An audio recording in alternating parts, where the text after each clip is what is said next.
Doctor Zakir Naik صاحب قرآن کی تفسیر جدید سائنس سے کرتے ہیں۔ بات تو یہ کرتے ہیں کہ قرآن سائنس کا محتاج نہیں اور قرآن سائنس کی کتاب نہیں ہے، لیکن جب بات کرتے ہیں تو یوں ہی لگتا ہے کہ قرآن سائنس کا محتاج ہے اور ساری جو تفسیر ہے وہ سائنس کے ذریعے سے اور اپنی بات کی دلیل میں غیر مسلم سائنسدانوں کی تفاسیر یا ان کی باتیں لاتے ہیں، مسلمان مفسرین کی بات بھی نہیں لاتے۔ اس طرح خدا اونچا پست قد کی تخلیق نہیں کر سکتا۔ ہاں، وہ لمبے شخص کو چھوٹے قد میں تبدیل کر سکتا ہے، لیکن وہ اس کے بعد لمبا نہیں رہے گا۔ وہ چھوٹے قد کو لمبے قد میں تبدیل کر سکتا ہے تو وہ شخص پھر چھوٹا نہیں رہے گا، لیکن آپ کے پاس لمبا چھوٹا شخص نہیں ہو سکتا۔ یعنی ایک ہی شخص لمبا بھی نظر آئے، چھوٹا بھی نظر آئے، ایک ہی وقت میں خدا ایسا نہیں کر سکتا۔ کہتے ہیں یہ اللہ جھوٹ نہیں بول سکتا۔ جھوٹ کون بولتا ہے؟ کمزور طاقتور کے سامنے بولتا ہے، چھوٹا بڑے کے سامنے بولتا ہے، یہی ہے نا۔ اور یہ عاجزی کی نشانی ہے، اور اس پاک بارگاہ میں عجز کا گزر ہی نہیں۔ If God wants, He can take a human form. But the moment He takes a human form, He ceases to be God. Because God and man, they are two opposites. Man is mortal. God is immortal. You can't have a mortal and immortal person at the same time. بسم اللہ الرحمن الرحیم۔ آج کل doctor Zakir Naik صاحب پاکستان آئے ہوئے ہیں اور ہر طرف سے ان کی آمد کا ایک شور ہے۔ کچھ لوگ ان کے حق میں رطب و لسان ہیں، کچھ لوگ ان کی مخالفت میں، اور کچھ احباب ہم سے بھی ان کے متعلق رائے مانگ رہے ہیں۔ میں اپنی بات کرنے سے پہلے ایک بات عرض کرنا چاہتا ہوں کہ آج کا یہ دور اس طرح کی ابحاث اور اس طرح کی مقابلہ بازیوں کا نہیں ہے۔ وقت کے فتنے کو سمجھنا چاہیے۔ اس وقت کا فتنہ کیا ہے؟ اس وقت بدعمالی کا فتنہ ہے، دور دورہ ہے، مسلمان ہیں، عملی زندگی سے خالی ہے، عملی زندگی صفر ہے۔ مسلمانوں کو اعمال اور بندگی کی دعوت دینا چاہیے، اس طرف لانا چاہیے، نہ کہ فضول ابحاث میں کون اور کیسا آدمی ہے۔ بہرحال کچھ دوستوں نے ان کے متعلق سوال کیا ہے، میں انتہائی مختصر جو میں سمجھا ہوں وہ عرض کرتا ہوں۔ ڈاکٹر ذاکر نائک صاحب کے کچھ بیانات بھی میں نے سنے، اور بہت پہلے ان کی یہ کتاب خطبات ذاکر نائک، اس کا میں نے بالاستیعاب مطالعہ کیا، اور جو میرے سامنے چیز آئی وہ میں عرض کرتا ہوں۔ ڈاکٹر ذاکر نائک صاحب اہل سنت والجماعت کے آدمی نہیں ہیں، یہ ایک غیر مقلد ہیں، اور یہ ہمارے اہل حدیث بھائی یہ سمجھ رہے ہیں کہ یہ اہل حدیث ہے، ہمارا ہے، یہ اہل حدیث بھی نہیں ہے۔ اب میں اپنی اس بات پہ دو چار باتیں عرض کرتا ہوں۔ نمبر ایک، ڈاکٹر ذاکر نائک صاحب قرآن کی تفسیر جدید سائنس سے کرتے ہیں۔ بات تو یہ کرتے ہیں کہ قرآن سائنس کا محتاج نہیں اور قرآن سائنس کی کتاب نہیں ہے، لیکن جب بات کرتے ہیں تو یوں ہی لگتا ہے کہ قرآن سائنس کا محتاج ہے اور ساری جو تفسیر ہے وہ سائنس کے ذریعے سے اور اپنی بات کی دلیل میں غیر مسلم سائنسدانوں کی تفاسیر یا ان کی باتیں لاتے ہیں، مسلمان مفسرین کی بات بھی نہیں لاتے۔ یہاں کہتے ہیں کہ کوئی بھی مقدس کتاب جو کہ الوہی ہونے کا دعویٰ کر رہی ہو، لازم ہے کہ وہ اپنے دلائل اور منطق کی بنیاد پر بھی قابل قبول ہو۔ مشہور نوبل انعام یافتہ ماہر طبیعیات البرٹ آئنسٹائن کے بقول، مذہب کے بغیر سائنس لنگڑی ہے اور سائنس کے بغیر مذہب اندھا ہے۔ یہ ڈاکٹر صاحب کا نظریہ ہے کہ سائنس کے بغیر مذہب اندھا ہے۔ اور پھر آگے چل کے کہتے ہیں، جیسا کہ ہم سب جانتے ہیں کہ سائنس بہت دفعہ یو ٹرن لیتی ہے۔ اس کتاب میں میں نے صرف تسلیم شدہ سائنسی حقائق کو ملحوظ خاطر رکھا ہے اور ان تصورات اور نظریات کا ذکر نہیں کیا جو ابھی تک محض مفروضے ہیں اور جن کا تاحال کوئی ثبوت نہیں ہے۔ یعنی جو سائنس جن کو حقائق تسلیم کر چکی ہے، ڈاکٹر صاحب بھی ان کو اسی طرح حقائق مانتے ہیں جس طرح قرآن مجید کے حقائق ہیں۔ کہتے ہیں جو مفروضے نظریات ہیں میں نے ان کو ابھی نہیں چھیڑا، میں نے انہی کو اس کتاب میں رکھا ہے۔ گزارش یہ ہے کہ ہر سائنس اپنے زمانے کی جدید سائنس ہوتی ہے۔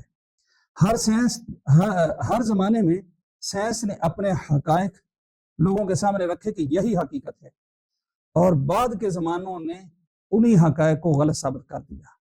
بعد کے زمانوں نے اسی جدید سائنس کو قدیم کہا اور غلط کہا، اور آج جو سائنس ہے جس کے ڈاکٹر صاحب کہتے ہیں یہ حقائق ہیں اور مسلم باتیں ہیں اور قرآن کی تشریح اسے کر رہے ہیں، آج سے 150 سال بعد 200 سال بعد آنے والے لوگ انہی حقائق کو غلط کہیں گے اور کہیں گے یہ قدیم زمانے کے لوگوں کا خیال تھا۔ تو جب وہ لوگ ان حقائق کو جو سائنسی حقائق ہے، سائنسی حقائق ہوتی نہیں، یہ نظریات کا، مفروضوں کا، مشاہدات کا، تجربات کا علم ہوتا ہے، وہ غلط بھی ہو سکتا ہے، وہ صحیح بھی ہو سکتا ہے، دونوں احتمال ہیں۔ تو جب بعد میں آنے والے اس کو غلط ثابت کر دیں گے تو پھر اس وقت کیا کہیں گے کہ یہ قرآن کی تشریحات، تفاسیر یہ غلط تھی؟ نعوذ باللہ۔ قرآن کو اپنی صداقت اور اپنی سچائی بیان کرنے کے لیے کسی چیز کی کوئی ضرورت نہیں ہے، وہ اپنی ذات کے اعتبار سے خود ایک حقیقت اور سچائی ہے۔ دوسری گزارش یہ ہے کہ ڈاکٹر صاحب سائنس ہی کی روح سے قرآنی آیات کی تفاسیر اور تشریحات کرتے ہیں۔ یہ کہتے ہیں یہاں ایک بات، بے شک اللہ ہی کے پاس ہے قیامت کا علم، وہی بارش نازل کرتا ہے اور وہ جانتا ہے جو ماں کے رحم میں ہے۔ ایسے ہی ایک پیغام سورہ رعد سورہ نمبر 13 آیت نمبر 8 میں ہے، اللہ ہی جانتا ہے جو ہر مادہ پیٹ میں رکھتی ہے اور جو رحم میں سکڑتا ہے اور بڑھتا ہے، اور اس کے نزدیک ہر چیز ایک اندازے سے ہے۔ اس کی تفسیر میں ڈاکٹر صاحب کہتے ہیں آج کی سائنس ترقی کر چکی ہے، الٹرا سونوگرافی کے ذریعے حاملہ عورت کے رحم میں بچے کی جنس کا تعین آسانی سے کیا جا سکتا۔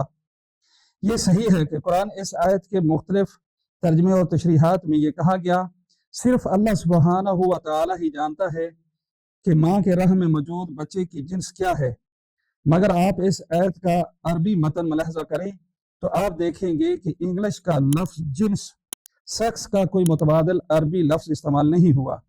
اصل میں قرآن جو کچھ کہتا ہے وہ یہ ہے کہ رحم جنین کی جنس کی طرف اشارہ نہیں کرتی، بلکہ اس کا اشارہ اس بات کی طرف ہے کہ ماں کے رحم میں موجود بچے کی فطرت کیسی ہوگی، اور کیا وہ اپنے ماں باپ کے لیے باعث برکت اور سعادت ہوگا یا باعث زحمت، کیا وہ معاشرے کے لیے باعث رحمت ہوگا یا عذاب کا باعث بنے گا، آیا وہ نیک ہوگا یا بد، وہ جنت میں جائے گا یا جہنم میں۔ ان سب باتوں کا مکمل علم صرف اللہ سبحانہ و تعالیٰ کو ہے۔ دنیا کا کوئی سائنسدان چاہے اس کے پاس کتنی ہی ترقی یافتہ قسم کے آلات کیوں نہ ہوں، ماں کے رحم میں موجود بچے کے بارے میں ان باتوں کا درست جواب نہیں دے سکے گا۔ تو لہذا ڈاکٹر صاحب کے نزدیک یہ جو دوسرے حصے جو ڈاکٹر صاحب کر رہے ہیں تفسیر یہ ٹھیک ہے، اور جو بچے کی جنس کے بارے میں ہے وہ غلط ہے، حالانکہ ایسا نہیں ہے۔ جتنے ہمارے اسلاف مفسرین ہیں انہوں نے اس آیت کی دو طرح سے تشریح کی ہے۔ ایک تشریح یہ کی ہے کہ مادہ کے پیٹ میں مذکر ہے یا مؤنث، اور دوسری تشریح یہی کی ہے وہ کالا ہے، گورا ہے، وہ بد شکل ہے، خوبصورت ہے، وہ ناقص ہے، مکمل ہے، وہ نیک بخت ہے، بد بخت ہے، وہ باعث رحمت ہے یا وہ زحمت ہے۔ دوسرا حصہ یہ ہے۔ ڈاکٹر صاحب کہتے ہیں کہ الٹرا ساؤنڈ کے ذریعے سے وہ بچے کی جنس کا آج تعین ہو جاتا ہے، تو لہذا یہ ہمارے پرانے اسلاف مفسرین پر کہ یہ غلط فہمی تھی، انہوں نے یہ آیت کی تفسیر غلط کر دی، حالانکہ یہ بات نہیں ہے۔ اللہ تعالی اپنے علم محیط اور اپنے علم کلی کو یہاں بیان کر رہا ہے۔